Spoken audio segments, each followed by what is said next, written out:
In the coming weeks on The Young and the Restless, spoilers full episodes Saturdays October 4th, 2025. The fragile alliances and buried resentments within Genoa City's tangled web of families and corporate intrigues will once again push several characters into moments of reckoning.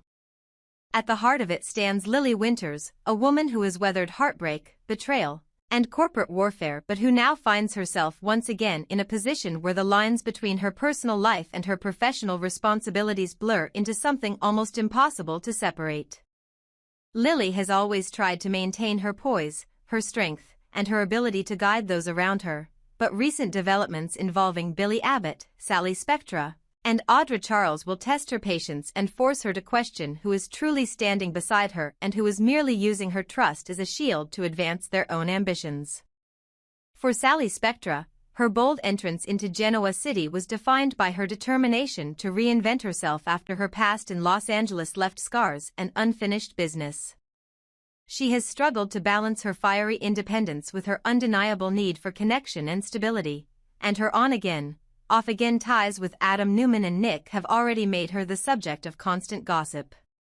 Yet Sally has refused to let her personal life dictate her future, throwing herself into her career and finding ways to carve out a meaningful presence in the cutthroat business world. Now, however, she is facing renewed scrutiny not only from Lily but also from Audra, a woman whose sharp instincts and willingness to blur ethical boundaries make her a formidable opponent as well as an uneasy ally. Sally's choice to continue aligning herself with Billy, despite his own uncertainty and occasional lapses of confidence, has raised eyebrows, and Audra in particular has wasted no time in pointing out the cracks in Sally's plan. When Audra challenges Sally to justify why they shouldn't pursue their goals independently, she forces Sally to confront the precariousness of her own strategy. Sally insists that there may be another source of support, a potential ally who could change the trajectory of their plans, but her evasive response only adds fuel to the fire. For all of Sally's bravado, there lingers a sense of vulnerability, an almost desperate hope that Billy will not hate her for the decisions she has made, even as the shadows of her past choices threaten to resurface.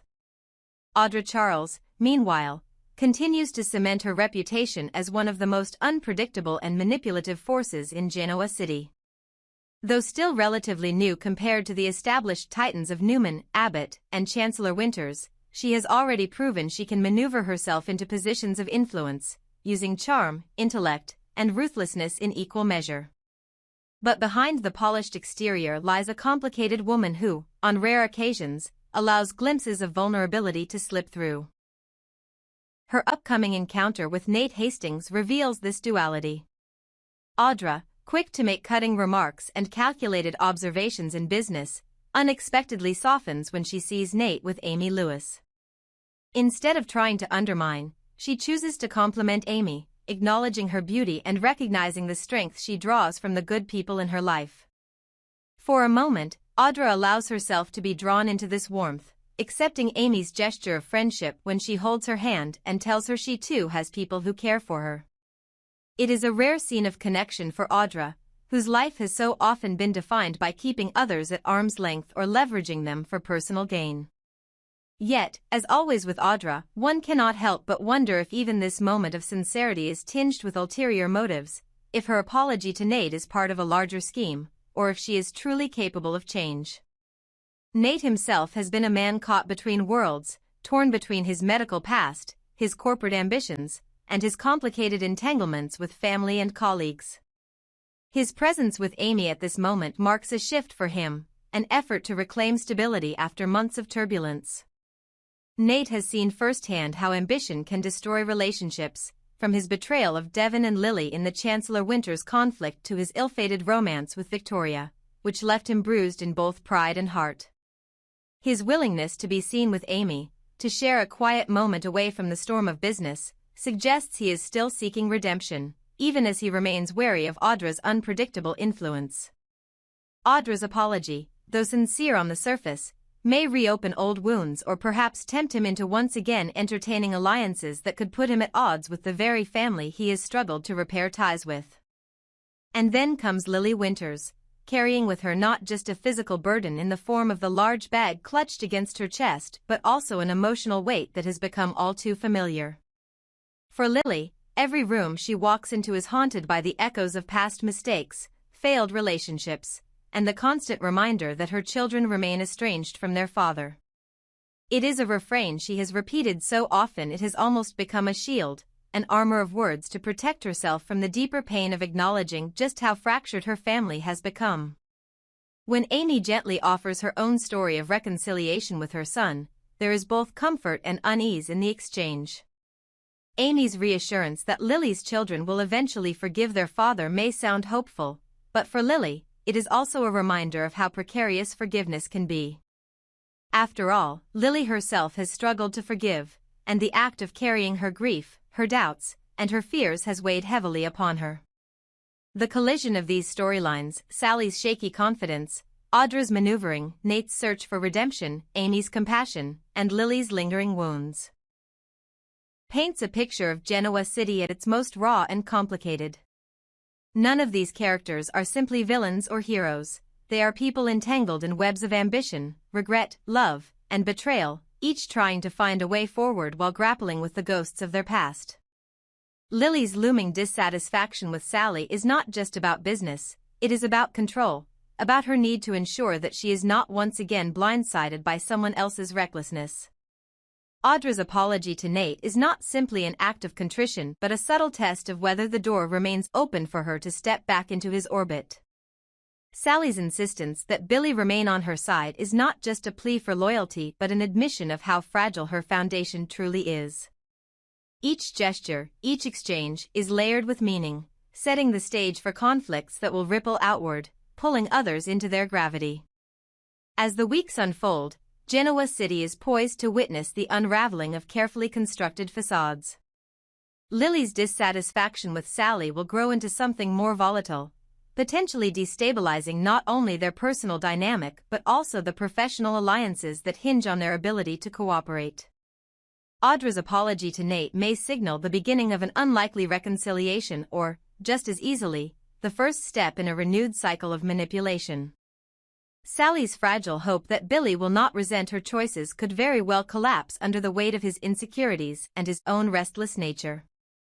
And hovering in the background are the countless other players, Victor, Nick, Devon, Victoria, each ready to exploit weakness, each prepared to capitalize on the shifting balance of power. This is what makes The Young and the Restless enduring, the constant interplay of love and ambition, of betrayal and forgiveness, of characters who are both deeply flawed and profoundly human. In these moments of conflict, apology, and vulnerability, the future of relationships is rewritten. The smallest gesture, a hand held across a table, a bag clutched against the chest, a compliment delivered sincerely or strategically, can have consequences that echo for months, even years. For fans, the anticipation lies not only in what is said but in what is left unsaid, the hidden intentions that drive characters toward choices that will inevitably reshape Genoa City once again. The drama unfolding in Genoa City is about to reach another powerful turning point as Amy Lewis steps forward with words of wisdom that resonate far beyond the table where she sits with Nate and Lily. Amy, who has quietly emerged as a grounding presence amid the storm of broken promises and fractured loyalties, reminds Lily that holding on to anger can become a poison that punishes the person clinging to it more than the one it is aimed at. Her words are not simply platitudes. They carry the weight of lived experience, the ache of a woman who has faced devastating loss and has had to claw her way back toward something resembling peace. By telling Lily that her resentment toward Kane will only serve as a punishment for herself, Amy exposes a truth that Lily has resisted for too long. Kane's betrayal, his mistakes, his absence, these have scarred Lily, but the refusal to let go has chained her just as tightly as any act of wrongdoing. For Amy, forgiveness is not about absolving the one who caused the pain but about liberating oneself from its corrosive hold. Nate, sitting beside her, listens with both admiration and curiosity. When he asks if she truly could show kindness to Kane despite the pain he inflicted, Amy's response is both measured and raw. She accepts that her son is gone and nothing will ever bring him back, but she admits she still longs for the chance to look Kane in the eye and say everything she has carried inside. It is not vengeance she craves, but closure, a release from the burden of silence, an opportunity to finally make her own voice heard. As Amy bares her soul, across the room another conversation carries its own gravity. Sally and Audra, their relationship marred by suspicion and self-inflicted wounds, find themselves revisiting the bond they once shared with Amy. Sally admits she misses her, and Amy responds with a bittersweet reminder of how once the three of them had something that resembled a small family, an unexpected alliance in a town where loyalty is often fleeting. Her words stir memories for both women, moments of laughter, shared plans, and fragile trust. Amy cannot hide her disappointment that things unraveled the way they did, that betrayal and mistrust poisoned what might have been something lasting. Sally, ever the survivor, reassures her that the blame does not rest solely on Amy's shoulders, but the heaviness lingers. It is then that Audra speaks up, stripping away her usual mask of control to reveal something far more vulnerable. She admits that she once believed she could manipulate every situation, that she could shield herself from personal consequences by staying 3 steps ahead of everyone else. But she confesses to Sally that she was wrong, that her arrogance blinded her and her selfishness has left her standing in ruins. For a woman like Audra, to say such words aloud is almost unthinkable, yet desperation has a way of dragging hidden truths into the light. Sally, torn between skepticism and compassion, urges Audra not to give up. She insists that it is never too late to make amends, that Nate may yet be willing to hear her if she has the courage to approach him honestly. Audra shakes her head, unconvinced. In her mind, she has already destroyed the fragile trust Nate once offered her. To her, the door has been slammed shut, and to knock on it again risks only further humiliation. Yet Sally, with surprising gentleness, reminds her that opportunities for redemption do not come often, and when they do, they must be seized with both hands. Courage, she says, may be the only currency Audra has left.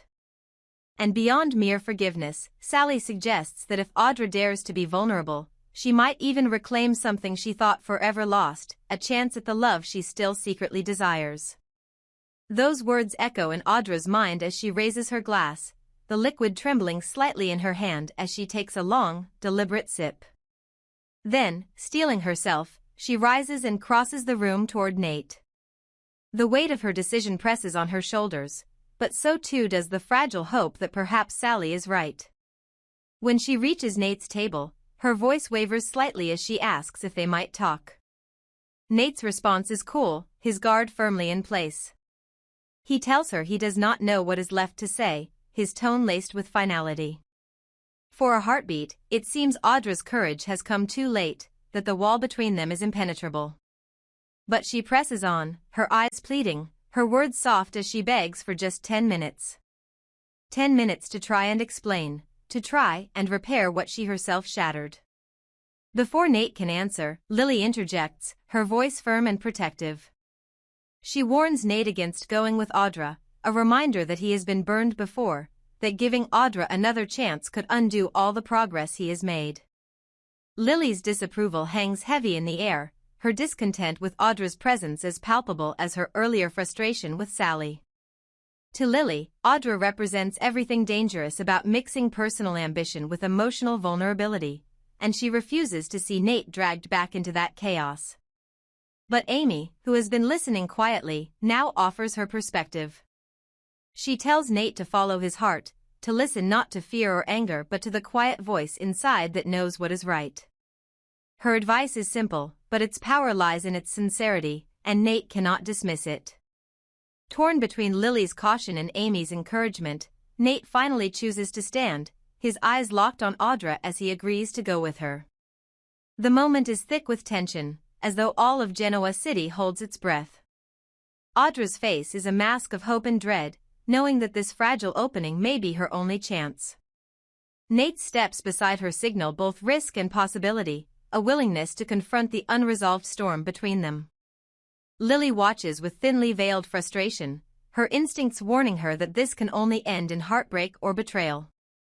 And Sally, from her table, allows herself a small, private smile, knowing that in urging Audra forward she has set into motion a chain of events that could reshape more than just one relationship. The implications of this single decision ripple outward like waves across a still pond. If Nate allows Audra back into his confidence, he risks undoing months of careful rebuilding with Devon, Lily, and the rest of Chancellor Winters. If Audra fails to convince him of her sincerity, she may find herself more isolated than ever before, her career and her personal life both left in ruins. For Lily, the choice threatens to deepen her discontent, to push her further into a space where she feels unable to trust those closest to her. And for Sally, the advice she has given Audra may come back to haunt her if Nate and Audra's renewed connection disrupts the delicate balance she herself has been trying to maintain. In these intertwined lives, every decision is a gamble, every confession a risk, and every chance encounter a potential turning point. What Amy has said about letting go of anger may apply to more than just Lily and Kane. It may be the key lesson that Audra must learn if she hopes to move forward. Yet letting go is never easy in a world where grudges often become currency and forgiveness is a luxury few can afford. The stage is set for confrontations, reconciliations, and heartbreaks that will shape Genoa City in ways none of them can yet imagine. In Genoa City, no gesture, no glance, and no whispered word ever goes unnoticed, and in the wake of Audra's sudden departure with Nate, the tension in the room only deepens. Sally cannot help but smile to herself, a sly, knowing curve of her lips as she watches the two figures leave together. To her, this is vindication, a sign that her advice to Audra has not been in vain, that perhaps some broken connections can be restored if the right spark of courage is ignited. Yet that smile does not escape Lily's sharp eyes. From across the room, Lily's expression hardens into one of suspicion and barely concealed irritation. When Sally rises, preparing to slip away and leave the evening behind her, Lily moves swiftly to block her path, her voice low and laced with accusation. She calls Sally out for the role she played in nudging Audra toward Nate, her words sharp as glass as she insists she cannot fathom why Sally would encourage Audra to once again place Nate's heart in jeopardy. For Lily, who has spent so long trying to protect her brother from the chaos that has too often followed him, Sally's behavior feels reckless at best and cruel at worst. But Sally, ever the calculating survivor, holds her ground. She does not flinch under Lily's glare, nor does she attempt to deny her involvement. Instead, she lets Lily's words hang in the air, as though daring her to say more. For Sally, meddling is not about malice, it is about possibility. She sees something Lily refuses to acknowledge, that Nate, despite his wounds, still carries a torch for Audra, and that shutting the door completely may only prolong his misery. Whether Sally is right or dangerously misguided remains to be seen, but one thing is certain. Her quiet smile and Lily's smoldering eyes mark the beginning of yet another fracture in the already fragile alliances holding Genoa City together. Meanwhile, away from the din of whispered accusations and pointed glares, Audra and Nate find themselves alone at the observation deck, a place that offers both a view of the city lights and a symbolic distance from the judgmental eyes of those they left behind. Audra's composure falters as she faces Nate, her voice trembling as she admits that of all the people she has manipulated, all the betrayals she has committed, his trust was the one she cherished most, and the one she destroyed most completely. She confesses that she shattered his faith in her, that she used his heart as a pawn in her games, and for that she is profoundly sorry. Her apology is more than words, it is laced with the ache of genuine regret. She tells him she misses him, misses the connection they once shared, misses the way he made her feel seen in a world where she is always hidden behind walls of charm and power plays. Without him, she says, her heart has been hollow, an empty space that nothing else could fill. The vulnerability in her admission cuts through her usual armor, leaving Nate confronted with the raw humanity of a woman he had long since convinced himself he no longer trusted. Nate, for his part, listens silently, torn between memory and caution. He remembers the warmth, the passion, the spark they once shared, but he also remembers the sting of betrayal, the humiliation of being played. His silence is both a shield and a test, forcing Audra to dig deeper, to prove that her remorse is real.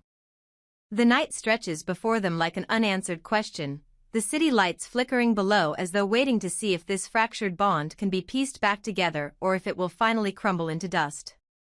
Elsewhere, another confrontation unfolds with just as much weight but in an entirely different arena. At the dimly lit subway station where Kane has chosen to brood and plot, Billy arrives, summoned by a call from Jill. She has demanded that the fractured pieces of her family come together to address the turmoil that has spiraled out of control, and Billy, ever the reluctant participant in these endless cycles of Abbott and Chancellor drama, finds himself once again thrust into the middle.